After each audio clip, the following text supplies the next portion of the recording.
अरे यूपी का बादशाह लोग, बड़ा फर्क होला एगो शूटर और शिकार में।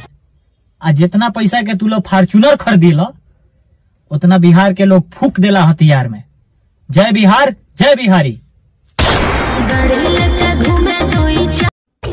औकात पता चल जाई जैया भेटा जीबे अकेले में। ये औकात पता चल जाई जैया भेटा जीबे अकेले में। हम यूपी से हैं ये बेटा, मारब छतिया में 36 गोली, भले जिंदगी कटी जेले में। अब रोज रोज घटना घटी, जवानी भले जेले में कटी। चाचा बेटा तोहर मौगा वाला झुंड लेके खूब उड़ई हव, समझा दिया कि लाठी या भाला से मार करे वाला जमाना न है। 150 मीटर पीछे से हम गोली चला के खोपड़ी खोल देबो, पता न चलता कि हमरा बेटा के देहांत कखनी हो गए। तोरो खाली इजाजत बा। बाहर कोनो बेल से रंगदारी करबो बैठल बैठल जेल से।